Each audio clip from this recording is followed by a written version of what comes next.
Hello friends, NCERT science class 10 की इस video में आपका स्वागत है। इस वीडियो में हमारा टारगेट चैप्टर है प्रकाश, परावर्तन तथा अपवर्तन, यानी लाइट, रिफ्लेक्शन एंड रिफ्रैक्शन। पूरी चैप्टर को हमने दो पार्ट में कवर किया है, पार्ट 1 और पार्ट 2। ये जो वीडियो है ये हमारा पार्ट 1 वीडियो है। इसमें हम प्रकाश के परावर्तन यानी रिफ्लेक्शन के बारे में जानेंगे, साथ ही रिफ्लेक्शन से जुड़ी तमाम चीजों के बारे में विस्तार से जानकारी प्राप्त करेंगे। तो आइए वीडियो शुरू करते हैं और हम समझते हैं कि प्रकाश का परावर्तन होता क्या है। प्रकाश का परावर्तन और अपवर्तन को हम प्रकाश किरण के माध्यम से ही एक्सप्लेन करते हैं। इसलिए जब तक हमें प्रकाश की किरण समझ में नहीं आएगा हम आगे कैसे बढ़ेंगे। तो हमें समझना है कि प्रकाश किरण होता क्या है, what is a ray of light. तो आइए सबसे पहले हम प्रकाश किरण को एकदम प्रैक्टिकली समझने की कोशिश करते हैं। हम इमेजिन करते हैं कि एक सोर्स ऑफ लाइट है। अब इसके सामने एक अपारदर्शक वस्तु रख देते हैं ताकि प्रकाश के गमन में बाधा उत्पन्न हो जाए।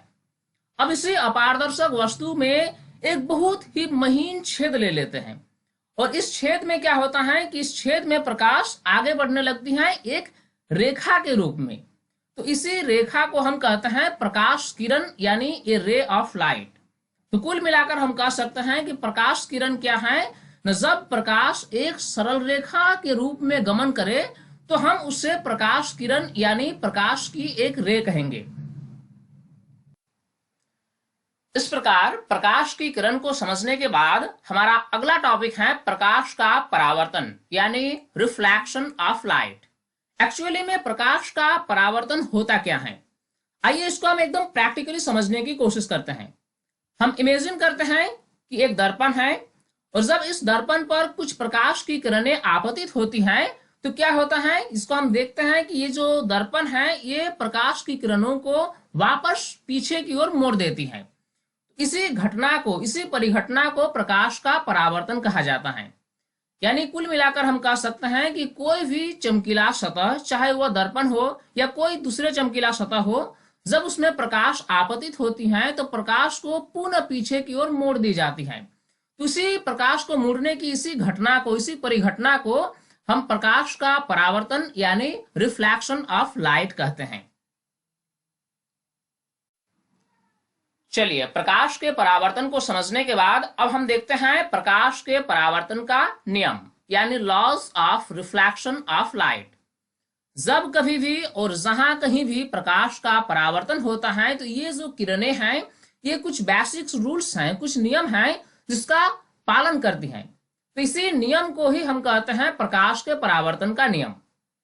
इसको समझने के लिए हम इमेजिन करते हैं एक मिरर का और हम देखते हैं कि इस मिरर पर जो है एक प्रकाश आपतित हो रही है, एक प्रकाश की किरण जो है इस पर इंसिडेंट हो रही है।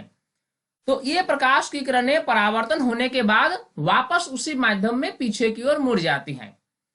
तो ये जो किरण आ रही है इस किरण को हम कहते हैं आपतित किरण, और जो किरण टकराने के बाद वापस चल जाती है उसी किरण को हम कहते हैं परावर्तित किरण।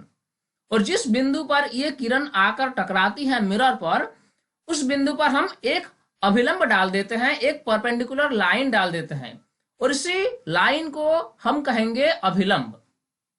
और ये लाइन जो है ये एक काल्पनिक लाइन है, एक इमेजिनरी लाइन है जिसका वास्तविकता से कोई लेना देना नहीं है। तो ये जो आपतित किरण है और ये जो अभिलंब है, दोनों के बीच का जो कोण है इस कोण को कहा जाता है आपतन कोण, जिससे आई द्वारा इंडिकेट किया जाता है। ठीक उसी प्रकार परावर्तित किरण और अभिलंब के बीच का जो कोण है इस कोण को हम आर द्वारा इंडिकेट करते हैं, जिससे परावर्तित कोण कहा जाता है। तो प्रकाश के परावर्तन का जो पहला नियम है वो ये है कि ये दोनों कोण आपस में बराबर होंगी, यानी कोण आई जितना होगा कोण आर भी उतना ही होगा। तो ये रहा प्रकाश के परावर्तन का पहला नियम। अब देखते हैं कि प्रकाश के परावर्तन का दूसरा नियम क्या है। जो किरण मिरर पर आकर टकराती है उससे हम कहते हैं आपतित किरण, और परावर्तन के बाद जो किरण वापस लौट जाती है उससे हम कहते हैं परावर्तित किरण। और आपतन बिंदु पर जो एक परपेंडिकुलर लाइन ड्रॉ किया जाता है उसको हम कहते हैं अभिलंब। ये क्या है ना, ये मिरर के सरफेस के परपेंडिकुलर एक इमेजिनरी लाइन है। तो परावर्तन के जो सेकंड नियम है वो ये बताती है कि ये तीनों चीज, आपतित किरण, अभिलंब और परावर्तित किरण, ये तीनों चीज एक तल में होगी, एक प्लेन में होगी। यही जो है ये है प्रकाश के परावर्तन का द्वितीय नियम। तो आइए अब हम प्रकाश के परावर्तन के प्रथम नियम और द्वितीय नियम को शब्दों में लिखने की कोशिश करते हैं। तो हमने क्या देखा, प्रकाश के परावर्तन के दो नियम हैं।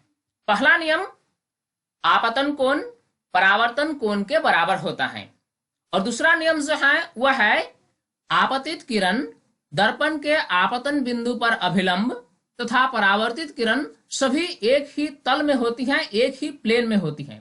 तो ये दो नियम जो हैं, इसी दो नियम को प्रकाश के परावर्तन का नियम कहा जाता है। अब हमारा अगला टॉपिक है दर्पण यानी मिरर, जिसे हम आम बोलचाल में आईना भी कहते हैं। दर्पण में एक प्रकार होता है समतल दर्पण, जिसे प्लेन मिरर कहा जाता है। ये क्या है, ये वह दर्पण है जो हम अपने घरों में आमतौर पर यूज करते हैं अपना चेहरा देखने के लिए। ये क्या है न, ये एक कांच का प्लेन प्लेट है जिसमें एक तरफ सिल्वर किया हुआ रहता है और दूसरे साइड से हम उस मिरर में अपना प्रतिबिंब देखते हैं। ठीक इसी प्रकार दर्पण का अगला प्रकार जो है वह है गोलीय दर्पण यानी स्फेरिकल मिरर। ये क्या है न, ये कांच का एक प्लेन प्लेट नहीं है, ये किसी स्फेरिकल सरफेस का एक भाग होता है।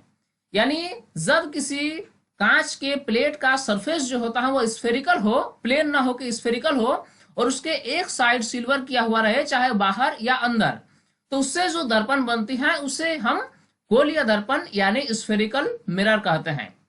अब आइए स्फेरिकल मिरर के बारे में कुछ और जान लेते हैं। गोलीय दर्पण यानी स्फेरिकल मिरर दो तरह के होते हैं। एक तरह जो है वह है उत्तल दर्पण, जिसे कॉन्वेक्स मिरर कहा जाता है, और दूसरे प्रकार जो है वह है अवतल दर्पण, जिसे कनकेव मिरर कहा जाता है।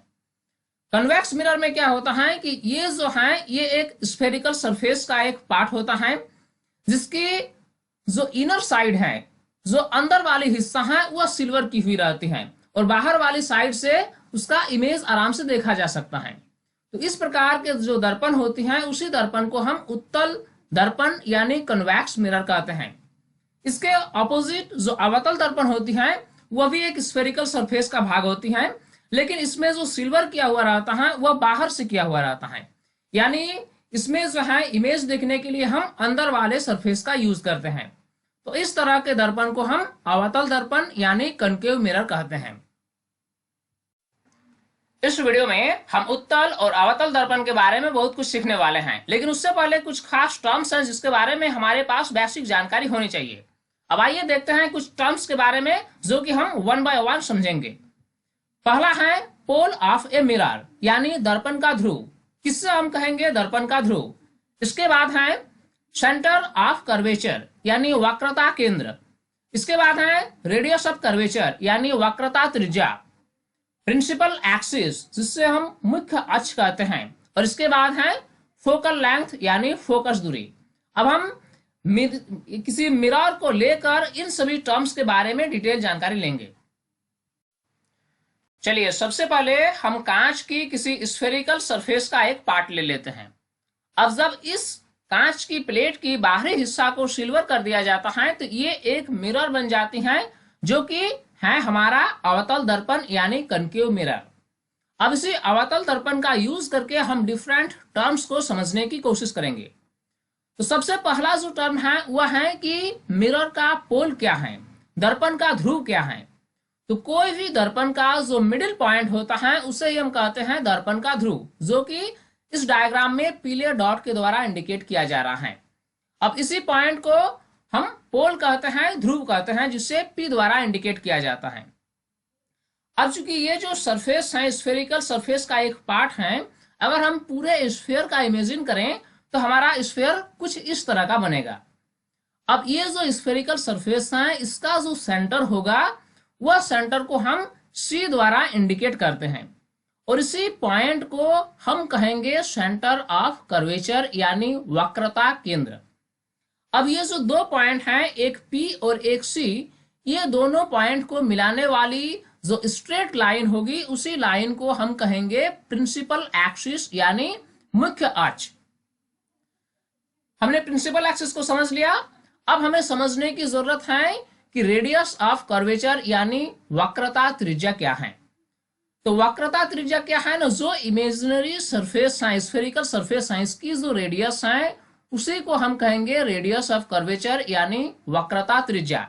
यानी सी और पी के बीच का जो डिस्टेंस है, इस डिस्टेंस को हम आर द्वारा इंडिकेट करेंगे और इससे ही हम कहेंगे वक्रता त्रिज्या यानी रेडियस ऑफ कर्वेचर।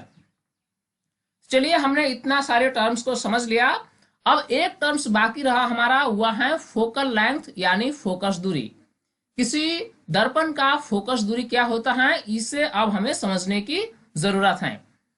तो फोकस दूरी को समझने के लिए हमें इमेजिन करना होगा कि एक किरण आ रही है जो कि अनंत से आ रही है और मिरर पर टकरा रही है। तो जो किरण अनंत से आती हैं वह हमेशा प्रिंसिपल एक्सिस के पैरेलल ली जाती हैं। इस प्रकार हमने ड्रॉ कर लिया एक किरण और वह किरण जो है वह प्रिंसिपल एक्सिस के पैरेलल है जो कि अनंत से आ रही है। इस प्रकार टकराने के बाद ये किरण जो है रिफ्लेक्शन होने के बाद कुछ इस तरह से इसकी डायरेक्शन हो जाएगी। तो ये जो किरण है ये रिफ्लेक्शन के बाद प्रिंसिपल एक्सिस के किसी खास पॉइंट से क्रॉस करती है जो कि एफ द्वारा इंडिकेट किया जाता है। तो इसी पॉइंट को हम उस मिरर का फोकस करते हैं, यानी जो पॉइंट एफ है इस पॉइंट को हम फोकस कहेंगे और एफ और पी के बीच का जो डिस्टेंस है उसी डिस्टेंस को हम फोकस दूरी यानी फोकल लेंथ कहेंगे। तो फोकल लेंथ को एफ द्वारा इंडिकेट किया जाता है। तो यानी अब हम कह सकते हैं कि फोकस दूरी क्या है न, जब किसी मिरर पर प्रिंसिपल एक्सिस के समांतर कोई किरण आकर टकराती है और परावर्तन के बाद वह परावर्तित किरण प्रिंसिपल एक्सिस के जिस पॉइंट पर आकर गुजरती है उसी पॉइंट को फोकस करते हैं और ये फोकस और पोल के जो बीच का डिस्टेंस है इससे हम कहेंगे फोकस दूरी। अब हम उन सभी टर्म्स को उत्तल दर्पण के रेस्पेक्ट में समझने की कोशिश करेंगे। तो जब हम इसके इंटरनल साइड को सिल्वर कर देंगे तो यह बन जाएगा उत्तल दर्पण यानी कन्वेक्स मिरर। तो इस मिरर का जो मिडिल पॉइंट होगा उसी पॉइंट को हम पोल कहेंगे और पोल को हम पी द्वारा इंडिकेट करेंगे। अब चूंकि ये जो स्फेरिकल पार्ट है किसी एक स्फेयर का भाग हो सकता है और उस स्फेयर का जो सेंटर होगा उसी सेंटर को हम सी द्वारा इंडिकेट करेंगे और इसी पॉइंट को ही हम कहेंगे सेंटर ऑफ कर्वेचर यानी वक्रता केंद्र। अब ये जो दो पॉइंट हैं पी और सी, ये दोनों पॉइंट को मिलाने वाली स्ट्रेट लाइन को हम कहेंगे प्रिंसिपल एक्सिस। अब ये जो इमेजिनरी स्फेयर है इसकी जो रेडियस होगी यानी पी और सी के बीच का जो डिस्टेंस होगा इसी डिस्टेंस को हम कहेंगे रेडियस ऑफ कर्वेचर यानी वक्रता त्रिज्या। इस प्रकार हमने वक्रता त्रिज्या तक समझ लिया। अब हमें समझने की जरूरत है कि फोकस दूरी क्या है, फोकल लेंथ क्या है किसी उत्तल दर्पण के केस में। तो फोकस दूरी को समझने के लिए हम इमेजिन करेंगे कि कोई एक रे है जो कि अनंत से आ रही है और अनंत से आने वाली रे हमेशा प्रिंसिपल एक्सिस के पैरेलल में होती है। तो जब ये रे आ रही है, ये किरण आ रही है प्रिंसिपल एक्सिस के पैरेलल में, तो ये परावर्तन के नियम के अनुसार ये वापस परावर्तित हो जाती हैं। तो ये जब परावर्तित हो जाती हैं तो ऐसा लगता है कि ये किरण जो है प्रिंसिपल एक्सिस के किसी एक खास पॉइंट यानी एफ से ये किरण निकल रही है और ये एफ पॉइंट जो है ये दर्पण के पीछे है। तो इसी एफ पॉइंट को उत्तल दर्पण के केस में फोकस कहा जाता है और पी और एफ के जो बीच का जो डिस्टेंस है यानी पोल और फोकस के जो बीच का जो डिस्टेंस है इसी डिस्टेंस को हम फोकस दूरी यानी फोकल लेंथ कहेंगे। इस प्रकार उत्तल दर्पण के केस में हमने सारे टर्म्स को समझ लिया। अब हम देखेंगे कि एफ और आर के बीच क्या संबंध है। वास्तव में अब हम एक इक्वेशन को जानने वाले हैं जो इक्वेशन ये बताती है कि एफ और आर के बीच का रिलेशन क्या है। तो आप जानते ही हैं कि एफ जो है ये फोकस दूरी को कहा जाता है, फोकल लेंथ को एफ द्वारा इंडिकेट किया जाता है और ये जो आर है यानी वक्रता त्रिज्या को आर कहा जाता है, रेडियस ऑफ कर्वेचर को आर कहा जाता है। तो ये एफ और आर दोनों के बीच कुछ रिलेशन है और इस रिलेशन को हम एक मैथमेटिकल इक्वेशन के द्वारा स्थापित करेंगे। तो वह रिलेशन क्या है? तो वह रिलेशन ये है कि जो फोकस दूरी है वह हमेशा वक्रता त्रिज्या का आधा होगा, यानी F is equal to R divided by 2। ये जो इक्वेशन है, ये इक्वेशन को आपको नोट आउट कर लेना है, काहे कि डिफरेंट न्यूमेरिकल प्रॉब्लम सॉल्व करने के दौरान ये इक्वेशन जो है आपके काम की आ सकती है। चलिए अब हमारा नेक्स्ट टॉपिक है वस्तु और प्रतिबिंब, यानी ऑब्जेक्ट एंड इमेज। फ्रेंड्स, हमारा सामना डेली लाइफ में अनेक प्रकार की वस्तुओं और उसके प्रतिबिंबों से होती हैं। आप कल्पना करें कि आप एक प्लेन मिरर के सामने खड़े हैं, तो आपके जैसा ही एक प्रतिबिंब मिरर के पीछे बनता है। तो यहाँ पर जो है दो तरह की चीजें हैं, एक है वस्तु, दूसरा है प्रतिबिंब। वस्तु वह चीज है जिसकी वास्तव में कोई अस्तित्व होती है, यानी वह पदार्थ, वह चीज जिसकी वास्तव में अस्तित्व हो, उससे हम ऑब्जेक्ट यानी वस्तु कहते हैं। लेकिन प्रतिबिंब वह चीज है जिसका वास्तव में कोई अस्तित्व नहीं होता है, लेकिन उसकी उपस्थिति का हमें झूठा आभास होता है, वह चीज को हम प्रतिबिंब या फिर इमेज कहते हैं। तो फ्रेंड्स, इस प्रकार की इमेज जो है हम कई क्षेत्रों में देख पाते हैं। अगर हम किसी प्रोजेक्टर की मदद से किसी स्क्रीन पर कोई वीडियो क्लिप चलाते हैं तो उस स्क्रीन पर हमें तरह तरह की ऑब्जेक्ट दिखाई देती हैं, और ये सभी ऑब्जेक्ट जो है इसका वास्तव में उस स्क्रीन पर उपस्थिति नहीं होती है, लेकिन उसका हमें आभास होता है। तो इस तरह की जितनी भी चीजें हैं, ये सभी चीजें जो हैं ये प्रतिबिंब है, ये इमेज है। इस प्रकार इमेज के बारे में हमें कुछ और जानने की जरूरत है। हमारा सामना जितने तरह के प्रतिबिंबों से होती हैं, उन सभी प्रतिबिंबों को दो भागों में बांट दिया गया है। कुछ प्रतिबिंबों को हम वास्तविक प्रतिबिंब यानी रियल इमेज कहते हैं, जबकि कुछ अन्य प्रतिबिंबों को हम आभासी प्रतिबिंब या फिर वर्चुअल इमेज कहते हैं। क्या आप बता सकते हैं कि किस तरह की प्रतिबिंबों को, किस तरह की इमेज को हम वास्तविक प्रतिबिंब कहेंगे और किस तरह की इमेज को हम आभासी प्रतिबिंब कहते हैं? अगर आपको नहीं पता तो आइए इसको जान लेते हैं कि क्या है वास्तविक प्रतिबिंब और क्या है आभासी प्रतिबिंब। वास्तविक और आभासी प्रतिबिंब का जो मेन फंडा है उससे हमें समझना होगा। वास्तविक प्रतिबिंब का जो मेन फंडा है वो ये है कि वैसे प्रतिबिंब जिससे हम किसी पर्दा यानी स्क्रीन पर वास्तव में प्राप्त कर सकते हैं। देखिए, हम अपने चारों ओर जितने भी तरह की प्रतिबिंब होती हैं उनमें कुछ ऐसे प्रतिबिंब देखते हैं जिससे हम किसी पर्दा पर यानी किसी स्क्रीन पर उतार सकते हैं, तो वैसे प्रतिबिंब को हम वास्तविक प्रतिबिंब कहेंगे। देखिए, जब हम किसी उत्तल लेंस के सहारे से जब माचिस की किसी तिल्ली को जलाते हैं तो हम देखते हैं कि माचिस की जो बारूद है उसके ऊपर सरसों के दाने के जैसे एक गोलाकार चमकीला इमेज बनती है। ये क्या है ना, ये जो है ये एक प्रतिबिंब है जो कि सूर्य का प्रतिबिंब है। तो देखिए, आप देख सकते हैं ये जो प्रतिबिंब है इसको हम किसी वस्तु पर उतार सक रहे हैं। तो वैसे प्रतिबिंब जिसको हम किसी वस्तु पर, किसी पर्दा पर या किसी दीवार पर उतार सके, तो वैसे प्रतिबिंब को हम वास्तविक प्रतिबिंब यानी रियल इमेज कहेंगे। इसका दूसरा एग्जांपल आप देख सकते हैं कि जब हम किसी प्रोजेक्टर की मदद से किसी स्क्रीन पर कोई इमेज को हम उतारते हैं तो वह सभी क्या है ना, वह वास्तविक प्रतिबिंब का ही उदाहरण है। लेकिन आभासी प्रतिबिंब के साथ क्या है कि वैसे प्रतिबिंब जिससे हम पर्दा पर प्राप्त नहीं कर सकते हैं, बल्कि उसकी उपस्थिति का हमें सिर्फ आभास होता है, तो वैसे प्रतिबिंब को हम आभासी प्रतिबिंब कहेंगे। हम प्लेन मिरर में जो अपनी तस्वीर देखते हैं ये क्या है, ये एक आभासी प्रतिबिंब है, क्योंकि हम अपनी जो इमेज है प्लेन मिरर के द्वारा जो हमारा इमेज बनाया जाता है उस इमेज को हम किसी पर्दे पर या किसी दीवार पर उतार नहीं सकते हैं। तो ऐसे इमेज को हम क्या कहेंगे ना, आभासी प्रतिबिंब कहेंगे, वर्चुअल इमेज कहेंगे। तो ये जो डिफरेंस है ये वास्तविक प्रतिबिंब और आभासी प्रतिबिंब का मेन डिफरेंस है। इसके अलावा वास्तविक और आभासी प्रतिबिंब के बीच कुछ और भी डिफरेंसेस हैं जो कि हमें जानना है। अब सवाल उठता है कि वास्तविक प्रतिबिंब कब बनता है और आभासी प्रतिबिंब कब बनता है?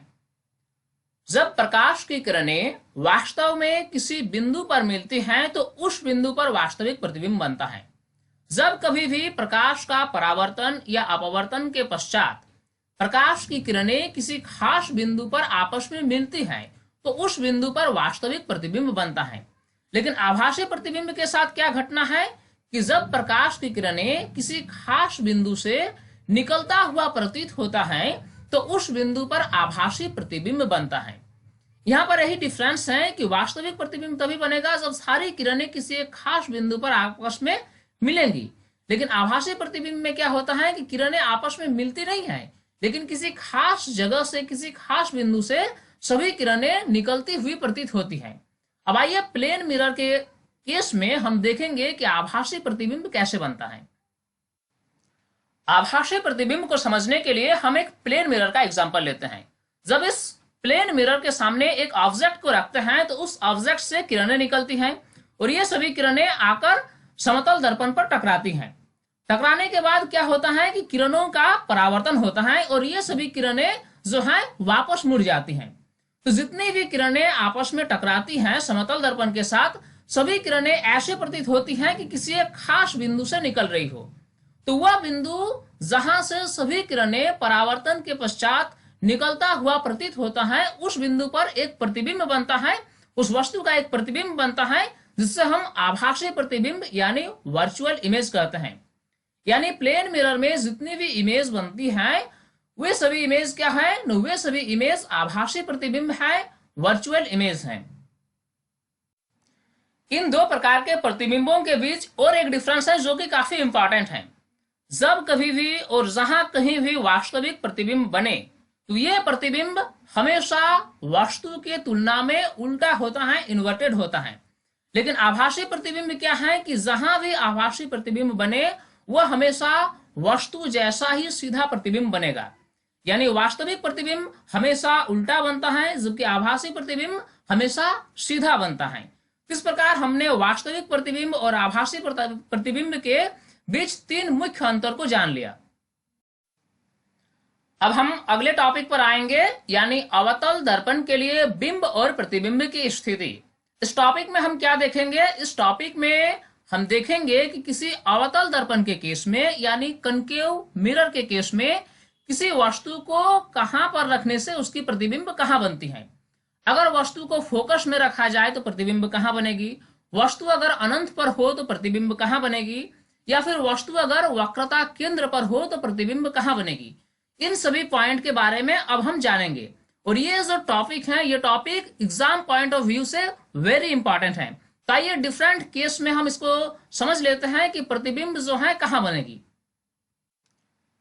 केस नंबर 1, इसमें हम क्या देखेंगे? इसमें हम देखेंगे कि अगर कोई वस्तु अनंत पर हो तो किसी अवतल दर्पण द्वारा उस वस्तु का प्रतिबिंब कहां पर बनेगा और कैसा बनेगा। तो जब कभी कोई वस्तु अनंत पर हो तो उससे जो किरणें आती हैं ये सभी किरणें हमेशा प्रिंसिपल एक्सिस के पैरेलल में ली जाती हैं। इसीलिए अनंत पर स्थित किसी वस्तु से अगर किरण आएगी तो वह कैसे आएगी ना, वह प्रिंसिपल एक्सिस के पैरेलल आएगी। इस प्रकार एक किरण हमने डाल लिया जो कि प्रिंसिपल एक्सिस के पैरेलल है। अब यह किरण जब दर्पण पर आकर टकराती है तो परावर्तन के नियम के अनुसार ये वापस परावर्तित हो जाती हैं और परावर्तित प्रकाश जो है, परावर्तित जो किरण है, यह किरण प्रिंसिपल एक्सिस के किसी एक खास बिंदु से होकर गुजरती हैं और उस बिंदु को हम क्या कहते हैं ना, उस बिंदु को हम फोकस कहते हैं, जिससे यहाँ पर F द्वारा सूचित किया गया है। तो यानी हम कह सकते हैं कि जब कोई वस्तु अनंत पर हो तो उसकी प्रतिबिंब कहां बनेगी न, उसकी प्रतिबिंब बनेगी फोकस पर। तो चलिए ये तो क्लियर है कि अगर वस्तु अनंत पर हो तो प्रतिबिंब कहां बनेगी। वस्तु अगर अनंत पर हो तो कनकेव मिरर द्वारा, अवतल दर्पण द्वारा उसका प्रतिबिंब फोकस पर बनेगा। यहां तक तो ठीक है। अब है क्या कि प्रतिबिंब जो बनेगी वह प्रतिबिंब कैसी बनेगी। तो ऐसी स्थिति में जो प्रतिबिंब बनेगी वह वास्तविक प्रतिबिंब बनेगी और जब कभी भी और जहां कहीं भी वास्तविक प्रतिबिंब बनता है वह प्रतिबिंब कैसा होता है, वह प्रतिबिंब उल्टा होता है। यानी जो प्रतिबिंब बनेगा वह कैसा होगा ना, वास्तविक और उल्टा।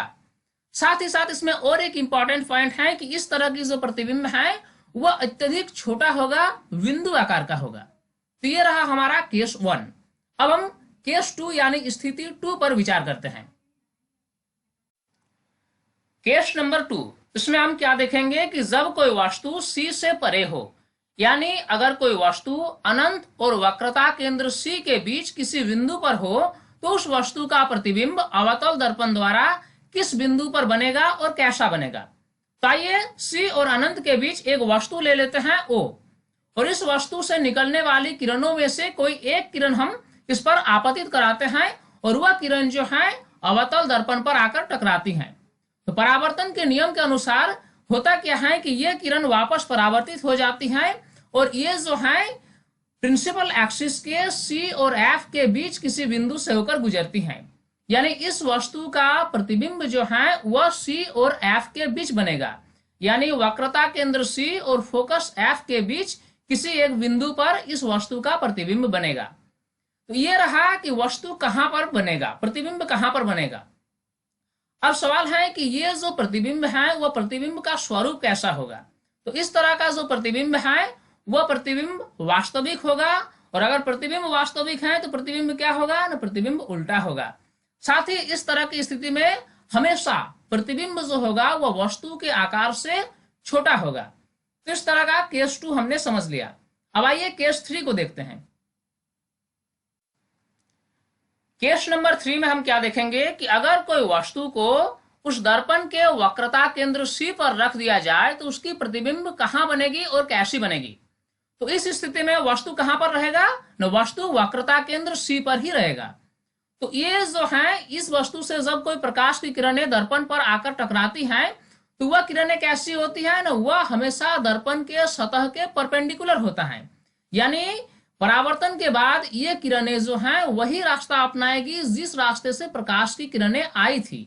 यानी परावर्तन के बाद प्रकाश का डायरेक्शन जो है पुनः वही होगा। यानी परावर्तित किरण जो है वह फिर आकर वक्रता केंद्र C से होकर ही गुजरेगी। यानी हम कह सकते हैं कि ऐसी स्थिति में वस्तु का प्रतिबिंब जो है वह पुनः C पर ही बनेगा, वक्रता केंद्र पर ही बनेगा। और ऐसी स्थिति में क्या होगा न, वस्तु जो है उसकी प्रतिबिंब वास्तविक और उल्टा बनेगा। साथ ही साथ इसकी जो साइज होगी वह साइज कैसी होगी न, वस्तु का साइज जितना बड़ा है प्रतिबिंब का साइज भी उतनी ही बड़ी होगी। यहाँ एक सामान्य सा कंसेप्ट है कि प्रतिबिंब जो है उसकी साइज कब समान होगी, कब छोटी होगी या कब बड़ी होगी, इसका एक सामान्य सा कंसेप्ट है। देखिए, जब कभी भी प्रतिबिंब की दूरी कम हो और वस्तु की दूरी अधिक हो तो प्रतिबिंब छोटी होगी, और प्रतिबिंब की दूरी अगर अधिक हो तो प्रतिबिंब जो है वह बड़ी होगी। तो ऐसी स्थिति में जो है हम क्या देखते हैं कि जहां वस्तु है वहीं प्रतिबिंब है। तो यहाँ पर प्रतिबिंब की दूरी जितनी वस्तु की दूरी भी उतनी। तो ऐसी स्थिति में उसकी जो साइज होगी, प्रतिबिंब की जो साइज होगी वह वस्तु के साइज के बराबर होगी। तो बात समझ में आ गई होगी कि अगर प्रतिबिंब की दूरी कम हो वस्तु की दूरी की तुलना में तो प्रतिबिंब छोटी होगी, और अगर प्रतिबिंब की दूरी अधिक हो वस्तु की दूरी की तुलना में तो प्रतिबिंब जो है वह बड़ी होगी वस्तु की साइज की तुलना में। इस प्रकार हमने केस 3 को भी समझ लिया। अब हम आएंगे केस 4 में। इस स्थिति में हम देखेंगे कि अगर वस्तु C और F के बीच हो तो प्रतिबिंब कहां बनेगी और कैसी बनेगी। क्योंकि वस्तु कहां पर है न, वस्तु C और F के बीच है। तो जब इस वस्तु से किरणें निकलकर दर्पण से टकराएगी तो परावर्तन के बाद ये जो परावर्तित किरण है प्रिंसिपल एक्सिस के एक ऐसे बिंदु से होकर गुजरेगी जो कि अनंत और C के बीच स्थित हो। कहने का मतलब ये हुआ कि प्रतिबिंब जो है वह C और अनंत के बीच किसी बिंदु पर बनेगी। यानी इसको हम ऐसे भी लिख सकते हैं कि प्रतिबिंब जो है वह C से परे बनेगी, और इस स्थिति में क्या होगा कि प्रतिबिंब वास्तविक और उल्टा बनेगा। साथ ही साथ प्रतिबिंब की जो साइज है वह विवर्धित होगी, यानी प्रतिबिंब की साइज जो है वस्तु की साइज की तुलना में बड़ी होगी। इस प्रकार केस 4 से हमें यह स्थिति का पता चलता है। केस 5 में हम देखेंगे कि अगर वस्तु F पर हो, फोकस पर हो, तो उसकी प्रतिबिंब कहां बनेगी और कैसी बनेगी। क्योंकि वस्तु कहां पर है न, वस्तु F पर है। तो ये वस्तु जो है जब F पर है तो इससे जो किरणें निकलेगी और दर्पण पर टकराएगी तो वह दर्पण से टकराने के बाद उस किरण का जो डायरेक्शन होगा, परावर्तित किरण का जो डायरेक्शन होगा वह प्रिंसिपल एक्सिस के समानांतर होगा, प्रिंसिपल एक्सिस के पैरेलल होगा। तो जब ये परावर्तित किरण प्रिंसिपल एक्सिस के पैरेलल होगी तो ये कहां जाकर मिलेगी न, कंसेप्ट के अनुसार ये अनंत पर जाकर मिलेगी। यानी हम कह सकते हैं कि जब वस्तु एफ पर हो, फोकस पर हो, तो उसकी प्रतिबिंब अनंत पर बनेगी। साथ ही प्रतिबिंब का स्वरूप क्या होगा न, वो वास्तविक होगा और उल्टा होगा। और कंसेप्ट के अनुसार ऐसी स्थिति में प्रतिबिंब जो है वो अत्यधिक बड़ी होगी। इस प्रकार हमने यहां तक समझ लिया। अब हम केस 6 में देखेंगे, और ये केस 6 जो है थोड़ा अलग तरह का है, जिसमें हम देखेंगे कि प्रतिबिंब जो है वो वास्तविक न बनकर आभासी बनेगी। यह एक स्पेशल केस है। अब तक हमने जितने भी केसेस देखे सब में यही देखे कि प्रतिबिंब जो बन रही है वो वास्तविक और उल्टा बन रही है, लेकिन यही एकमात्र ऐसा केस है अवतल दर्पण के केस में जिसमें कि प्रतिबिंब जो है वह आभासी और सीधा बनेगा। तो इसमें क्या है कि वस्तु कहां पर है न, वस्तु P और F के बीच है। यानी जब कभी भी वस्तु पोल, दर्पण का जो पोल है, पोल और फोकस के बीच हो, तो वैसी स्थिति में क्या होगा न, प्रतिबिंब कहां बनेगी और उसकी जो है स्वरूप कैसी होगी ये हम देखेंगे। तो वस्तु कहां पर है न, वस्तु F और P के बीच है। तो जब इस वस्तु से किरणें निकलकर दर्पण से टकराएगी तो ये परावर्तन के नियम के अनुसार ये परावर्तित हो जाएगी, और ये किरणें जो परावर्तित हो जाएगी, ये किरणें किसी एक खास बिंदु से निकलती हुई प्रतीत होगी, और वह बिंदु जो है प्रिंसिपल एक्सिस के एक ऐसे बिंदु से निकलती हुई प्रतीत होगी जो कि दर्पण के पीछे है। यानी ऐसी स्थिति में हम कह सकते हैं कि प्रतिबिंब जो है वह दर्पण के पीछे बनेगी। तो यही एकमात्र ऐसी स्थिति है अवतल दर्पण के केस में कि जब प्रतिबिंब जो है वह दर्पण के पीछे बनती है और आभासी बनती है।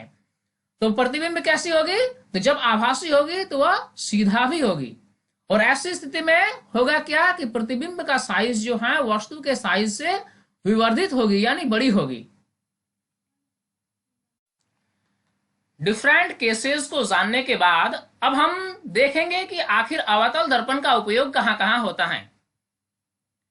ऐसे दर्पणों का उपयोग टॉर्च, सर्चलाइट और गाड़ियों के हेडलाइट में किया जाता है। अवतल दर्पण को ऐसे फिट किया जाता है ताकि अवतल दर्पण के फोकस पर बल्ब मौजूद हो, और ऐसे में क्या होता है कि जो किरणें बल्ब से निकलती हैं, ये सभी किरणें परावर्तन के बाद एक पैरेलल बंडल के रूप में आगे बढ़ती हैं। तो ऐसी स्थिति में क्या होता है कि हमें एक पैरेलल किरणों का बंडल मिलता है। इस प्रकार अवतल दर्पण का जो पहला उपयोग है वह क्या है न, टॉर्च, सर्च लाइट और गाड़ियों के हेडलाइट में किया जाता है। अगला जो इसका उपयोग है वह यह है कि चेहरे का बड़ा प्रतिबिंब देखने के लिए इसका उपयोग शेविंग दर्पणों के रूप में किया जाता है। जब हम शेविंग करते हैं तो हम चाहते हैं कि हमारा जो चेहरा है उसकी साइज, उसकी जो प्रतिबिंब है वह बड़ी साइज में हमें दिखाई दे, ताकि शेविंग करने में हमें सहूलियत हो। तो ऐसी स्थिति में शेविंग दर्पण के रूप में हम अवतल दर्पण का उपयोग करते हैं। नेक्स्ट जो इसका यूज है वह है डेंटिस्ट के द्वारा। डेंटिस्ट दांत का बड़ा इमेज देखने के लिए अवतल दर्पण का यूज करता है। अगला उपयोग हम इसको ऐसे भी लिख सकते हैं कि सौर भट्टियों में सूर्य के प्रकाश को केंद्रित करने के लिए बड़े अवतल दर्पण का उपयोग किया जाता है।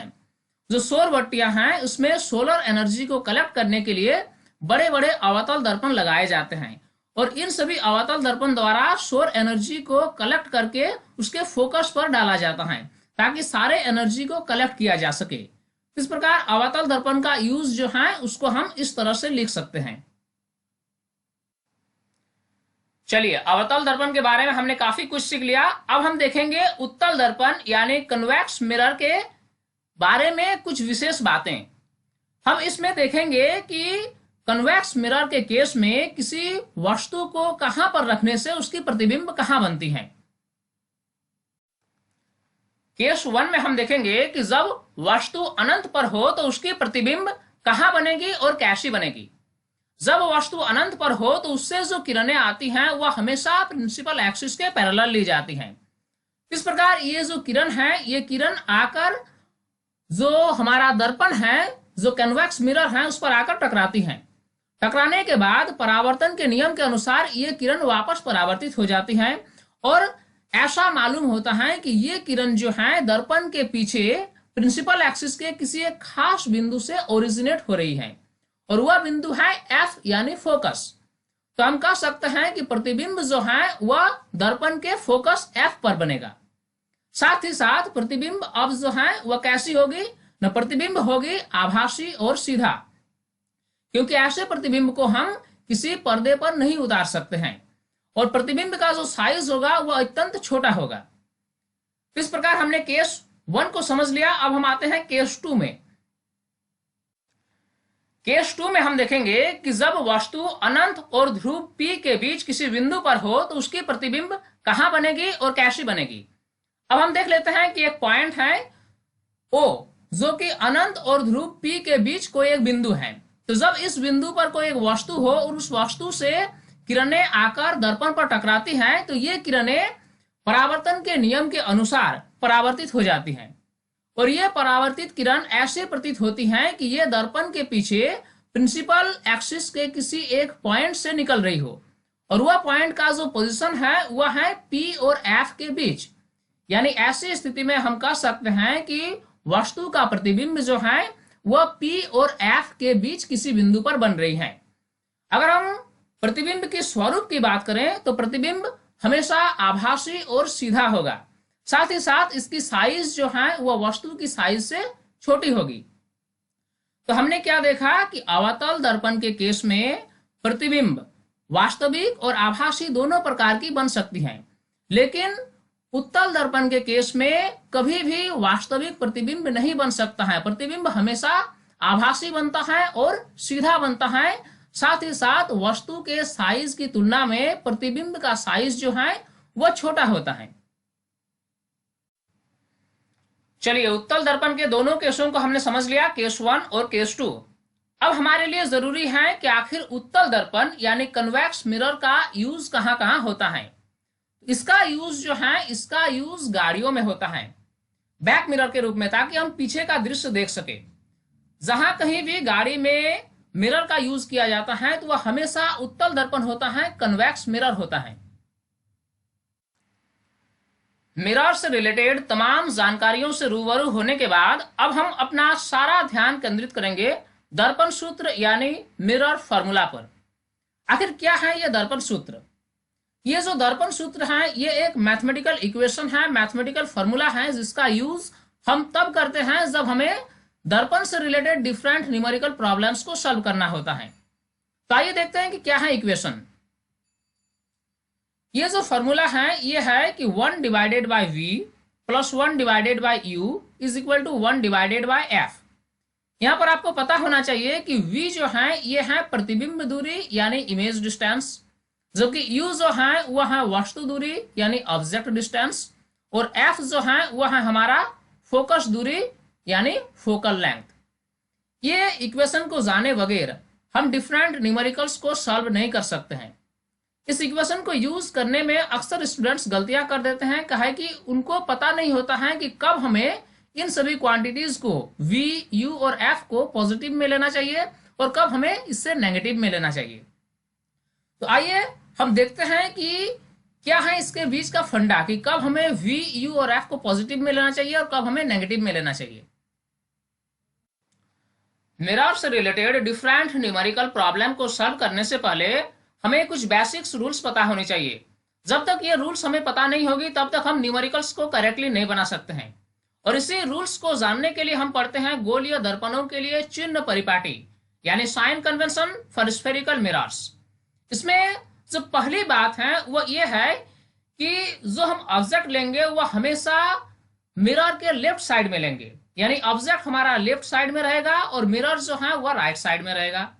ये है पहला पॉइंट। दूसरा पॉइंट ये है कि हमें जो भी डिस्टेंस निकालनी हो, चाहे ऑब्जेक्ट डिस्टेंस हो या इमेज डिस्टेंस हो या फोकल लेंथ हो या कुछ भी हो, तो सारे डिस्टेंसेस को हम मेजर करेंगे जो मिरर का जो पोल है, जो ध्रुव है, उस ध्रुव से हम दूरी को नापना शुरू करेंगे। ये है सेकंड पॉइंट। अगला पॉइंट ये है कि ये जो पॉइंट है पोल, इसको हम ओरिजिन मान लेंगे और इसके राइट साइड वाले जो भाग है उसको हम पॉजिटिव लेंगे और लेफ्ट साइड वाली जो भाग है उसको हम नेगेटिव लेंगे। यानी पोल से राइट में जितनी भी डिस्टेंसेस हमारी होगी वह सारे डिस्टेंसेस को हम पॉजिटिव में लेंगे और पोल से नेगेटिव साइड में जितनी भी डिस्टेंसेस हमको मेजर करनी होगी, सारे डिस्टेंसेस को हम नेगेटिव में लेंगे। अगला पॉइंट ये है कि अगर ऑब्जेक्ट या इमेज का अगर हमें हाइट जानना हो तो प्रिंसिपल एक्सिस के ऊपर जो भी हाइट है, जो हाइट हमको मेजर करना है, सारे हाइट्स को हम पॉजिटिव में लेंगे। और जितनी भी डेप्थ्स हैं प्रिंसिपल एक्सिस के नीचे, जितनी भी डेप्थ्स हैं, सारे डेप्थ्स को हम अगर हम मेजर करेंगे तो उससे हमें नेगेटिव में मेजर करना होगा। बस यही है कुछ बेसिक्स रूल्स। इसी रूल्स को फॉलो करके अगर हम न्यूमेरिकल्स बनाएंगे तो न्यूमेरिकल्स हमारा गलत नहीं होगा और हम करेक्टली न्यूमेरिकल को बना सकते हैं। चलिए, हमारा अगला टॉपिक है आवर्धन। इससे हम इंग्लिश में मैग्निफिकेशन कहेंगे। आवर्धन शब्द जो है ये बताती है कि प्रतिबिंब जो है वस्तु से कितना गुना बड़ा है। होता क्या है कि वस्तु का जो प्रतिबिंब बनता है वह कभी वस्तु से बड़ी होती है, तो कभी वस्तु से छोटी होती है, तो कभी वस्तु के बराबर होता है। तो ये जो है, ये आवर्धन शब्द हमें ये बताती है कि आखिर ये जो प्रतिबिंब है वस्तु के साइज से कितना गुना बड़ा है।